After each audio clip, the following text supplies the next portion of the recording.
ഇന്ന് forest painting ആണ് ചെയ്യാൻ ഉദ്ദേശിക്കുന്നത്. ഓക്കെ, എല്ലാവർക്കും ഒരു പുതിയ വീഡിയോയിലേക്ക് സ്വാഗതം. ഇന്ന് നമ്മൾ വരയ്ക്കാൻ ഉദ്ദേശിക്കുന്നത് ഓയിൽ പെയിൻറ്റിങ്ങിൽ എങ്ങനെ നമ്മുടെ ഈ ഫോറസ്റ്റ് എങ്ങനെ വരയ്ക്കുക എന്നുള്ളതാണ്. അതിനായിട്ട് ഞാനിവിടെ ആദ്യം തന്നെ പെൻസിൽ കൊണ്ടൊന്ന് സ്കെച്ച് ചെയ്യുക. അതായത് മരങ്ങൾ വളരെ കറുത്ത നിറത്തിലുള്ള അല്ലെങ്കിൽ അതികഠിനമായിട്ടുള്ള ഫോറസ്റ്റ് അല്ല, ബേസിക്കായിട്ട് അത് ചിന്തിക്കണം.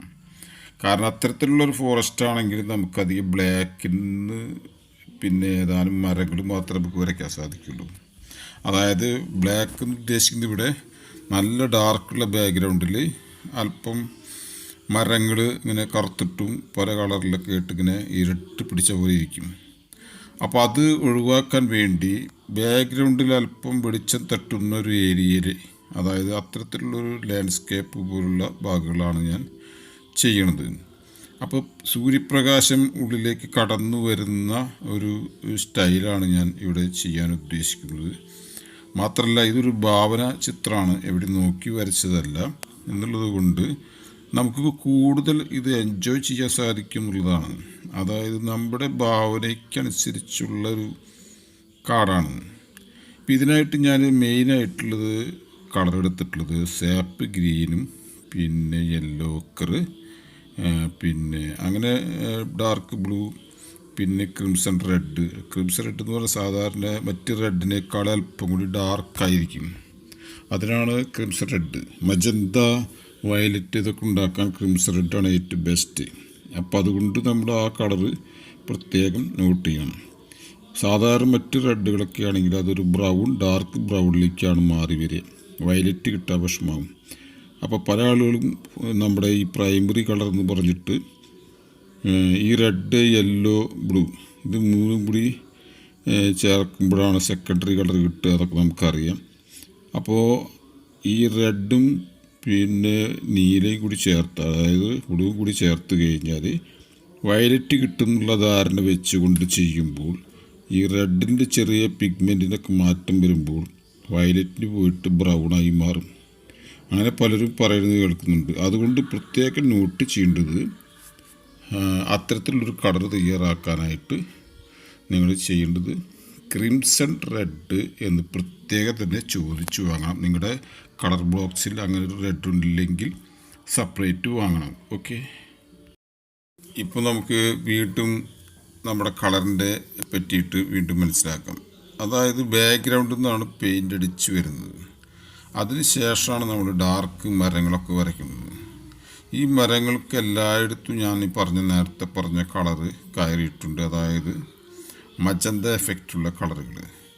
ഇവിടെ അല്പം ഷെയ്ഡ് ലൈറ്റ് കുറഞ്ഞിട്ടുള്ളൊരു അന്തരീക്ഷത്തിലാണ് ഇപ്പോൾ. കാരണം ലൈറ്റിൻ്റെ ഒരു ഓവർ ലൈറ്റ് വരുമ്പോൾ ഇതിൻ്റെ ലൈറ്റിൻ്റെ റിഫ്ലക്ഷൻ കാരണം ഇവിടെ എന്താ കളർ ചെയ്തിട്ടുള്ളതെന്ന് മനസ്സിലാക്കാൻ സാധിക്കാതെ പോകും.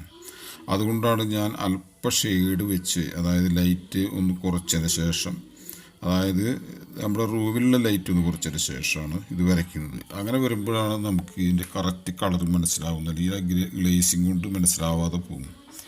പിന്നെ അതുമാത്രമല്ല, നമ്മൾ ഡാർക്ക് കളറിലുള്ള, അതായത് നമ്മൾ കാടാണല്ലോ വരയ്ക്കുന്നത്. അപ്പോൾ അതിൻ്റെ ആ ഒരു തീവ്രത നമുക്ക് ശരിക്കും ഉൾക്കൊള്ളാനായിട്ട് മനസ്സിലാക്കാനായിട്ട് അല്പം ഷെയ്ഡ് വെച്ച് ഞാൻ ചെയ്തിരിക്കുകയാണ്. ഇപ്പം ഇതിൽ ഞാൻ ഒരു വിഭാഗം കളറുകൾ ഓറഞ്ചും മറ്റൊരു വിഭാഗം ഗ്രീനും പിന്നെ ഒന്ന് ഡാർക്ക് ബ്ലൂ, റെഡ്, ഇതിൻ്റെയൊക്കെ ഒരു സങ്കരമായിട്ടുള്ള, അതായത് ഒരു കൂട്ടുകെട്ടാണ് ഈ കളർ എന്ന് വേണമെങ്കിൽ പറയാം. പിന്നെ നമ്മൾ ഈ ഫസ്റ്റിൽ നമ്മൾ ഈ കളറുകളൊക്കെ, ഈ മരങ്ങളൊക്കെ ഉണ്ടല്ലോ, അത് വെറുതെ ഒരു കളർ, ഈ പറഞ്ഞ കളറുകളൊക്കെ അങ്ങോട്ട് അപ്ലൈ ചെയ്യണം. അങ്ങനെ നമ്മളെല്ലാം കൂടി ഫില്ലാക്കിയതിന് ശേഷം പിന്നെ നമ്മളതിൻ്റെ മോഡിഫിക്കേഷൻ ചെയ്യണം. ഓരോ കളർ നമ്മുടെ ഭാവനയ്ക്കനുസരിച്ച് എങ്ങനെയൊക്കെ ലൈറ്റ് വരുന്നത് ഇതൊക്കെ നമ്മൾ ചിന്തിച്ച് നമ്മൾ ആസ്വദിച്ച് നല്ലവണ്ണം ആസ്വദിച്ച് ചെയ്യാം. അങ്ങനെ വരുമ്പോൾ നമ്മുടെ മനസ്സിൽ തന്നെ ഒരുപാട് സൗന്ദര്യാത്മകമായിട്ടുള്ള സംഗതികൾ ഇതിലെങ്ങനെയൊക്കെ വേണം എന്നുള്ള ഒരു ചിന്ത നമുക്ക് ആഴ്ചയിൽ വരും, ഓട്ടോമാറ്റിക്കായിട്ട് വരും. നമ്മളൊരു കാർഡാണ് കാണുന്നതെന്ന് മനസ്സിൽ വിചാരിച്ചുകൊണ്ട് ചെയ്യുമ്പോൾ ഈ രംഗങ്ങളൊക്കെ നമുക്കിങ്ങനെ കൂട്ടം കൂടി നിൽക്കുന്ന, കട്ട പിടിച്ച് നിൽക്കുന്ന മരങ്ങൾ നമുക്ക് മനസ്സിൽ വരും, അതിനെ കാണാനും സാധിക്കും. അത് വെച്ച് നമ്മൾ പെയിൻറ്റ് ചെയ്യുമ്പോഴാണ് നമ്മുടെ ചിത്രത്തിൻ്റെ മനോഹാരിത വരുന്നത്. ഇതിൻ്റെ ഇപ്പോൾ റൈറ്റ് സൈഡിൽ ലൈറ്റിൻ്റെ ഗ്ലേസ് കാരണം വ്യക്തമായിട്ട് മനസ്സിലാവില്ല ചില മരങ്ങൾ. ഇപ്പോൾ നമ്മുടെ അതുകൊണ്ടാണ് ഇതൊന്നും കൂടി ക്ലോസപ്പിൽ ഒന്ന് കാണിച്ചു തന്നത്. ഇതിപ്പോൾ എല്ലാവരും ഷെയ്ഡ് വെച്ചിട്ടുണ്ട്. മരത്തിന് വ്യത്യസ്തമായിട്ടുള്ള കളറുകൾ, വ്യത്യസ്ത ക്യാരക്ടറാണ്. ഓരോ മരങ്ങൾക്കും ഒരേ രീതിയിൽ വരാതിരിക്കാൻ നോക്കുക. ഒരേ ചില്ലകൾ ഒരേ ഷേപ്പിൽ തന്നെ മറ്റു മരങ്ങൾക്കും ഒരുപോലെ വരാതിരിക്കുക, ആവർത്തന വിരസത വരാതിരിക്കാൻ നോക്കുക.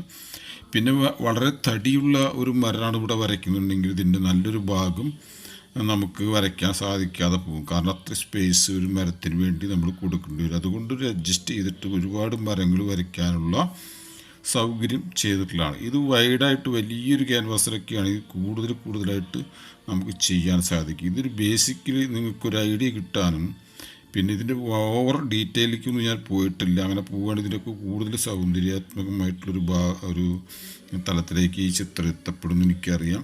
പക്ഷെ അതിന് കൂടുതൽ സമയം വേണ്ടി വരും. നിങ്ങൾക്കെല്ലാവർക്കും അതിനുള്ള ക്ഷമ ഉണ്ടാവില്ല. എങ്കിൽ പോലും ബേസിക്കായിട്ട് നമുക്ക് മനസ്സിലാക്കാവുന്ന, ഉൾക്കൊള്ളാൻ കഴിയുന്ന അതിൻ്റെ ഭംഗി മാത്രം നമ്മൾ ചിന്തിച്ചുകൊണ്ട് അതിലേക്ക് ഉള്ള കളർ മാത്രമാണ് നമ്മൾ അപ്ലൈ ചെയ്ത് നിർത്തുകയാണ് ചെയ്യുന്നത്. ഏകദേശം നമുക്കൊരു ഐഡിയ കിട്ടും ഈ പെയിൻറ്റിങ്ങിൻ്റെ എന്തൊക്കെ നമ്മൾ കളറുകളൊക്കെ ചേർത്തിട്ടുള്ളത് നമുക്ക് ഇതിൽ നോക്കുമ്പോൾ തന്നെ അറിയാം.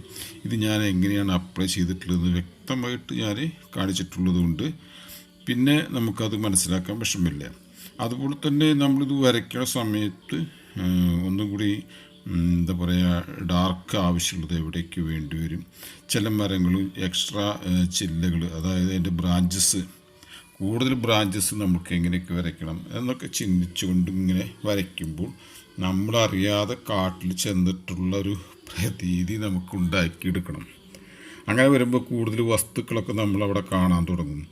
അവിടെ ചിലപ്പോൾ പക്ഷികൾ വന്നിരിക്കുന്നുണ്ടാവും, ചിലപ്പോൾ വന്യജീവികളുണ്ടാവും. സാധാരണ കൂലിയൊക്കെ ആണെങ്കിൽ നമുക്കത് കുറച്ച് ബുദ്ധിമുട്ടുണ്ടാക്കുന്ന കാര്യമാണ്. വല്ല മാനൊക്കെ ആണെങ്കിൽ നമുക്ക് അവിടെ ഇരുന്ന് നോക്കി വരയ്ക്കാനൊക്കെ സാധിക്കും.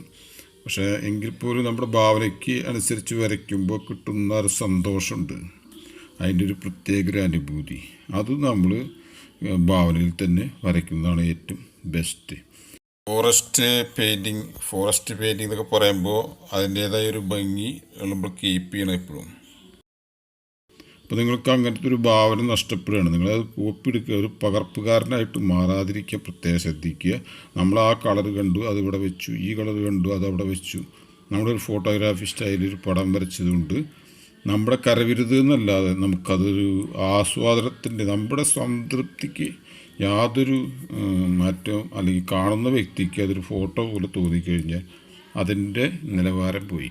അപ്പോൾ അതുകൊണ്ട് നമ്മൾ എണ്ണച്ചായ ചിത്രം ചെയ്യുമ്പോഴും ആ എണ്ണച്ചായ ചിത്രത്തിൻ്റേതായ ഒരു സൗന്ദര്യം അതിൽ വരുത്താനായിട്ട് ശ്രമിക്കുക. അതിപ്പോൾ അക്രിലിക്കിലായാലും പിന്നെ വാട്ടർ കളർ പെയിൻറ്റിങ് ആയാലും ഏത് മീഡിയത്തിലായാലും അതിൻ്റേതായ ഒരു കളറിൻ്റെ ഒരു എന്താ പറയുക സൗന്ദര്യം നമ്മുടെ പെയിൻറ്റിങ്ങിൽ വരുത്താൻ നമ്മൾ പരമാവധി ശ്രമിക്കുക. ഇവിടെ ഞാൻ ഒരു സൈഡിൽ നിന്ന് ലൈറ്റ് വരുന്നുണ്ട്, വെളിച്ചം. അതായത് ഈ മരങ്ങൾക്കപ്പുറം സ്വല്പം ഒഴിഞ്ഞ സ്ഥലമാണ്, കുറച്ചൊരു ജംഗിൾ ഏരിയ ആയിരിക്കും. അപ്പോൾ അവിടെ മരക്കൂട്ടങ്ങൾ അതിനിത് കഴിഞ്ഞിട്ടുണ്ടാവില്ല. പക്ഷേ അതിൻ്റെ അപ്പുറത്തും മരങ്ങൾ വീണ്ടും അങ്ങനെ ഒരു ഒഴിഞ്ഞൊരു ഗ്യാപ്പുള്ള കുറച്ച് ഏരിയ തിരഞ്ഞെടുത്ത മാതിരിയാണ് ഇത് ചെയ്യുന്നത്. കാരണം നമുക്ക് നല്ല കളറുകളൊക്കെ വയ്ക്കാനും, പിന്നെ അതിൻ്റെ ഇടയിൽ സൂര്യപ്രകാശത്തിൻ്റെ ഒരു എത്തിനോട്ടം അതിൻ്റെ ഇടയിലൂടെയൊക്കെ കാണുമ്പോഴുള്ളൊരു സന്തോഷം, അല്ലെങ്കിൽ അതിൻ്റെ ഒരു സൗന്ദര്യം നമുക്ക് കിട്ടാൻ വേണ്ടിയാണ് ഇത്തരത്തിലുള്ളൊരു ഏരിയ ഞാൻ എടുത്തിട്ടുള്ളത്. Thank you.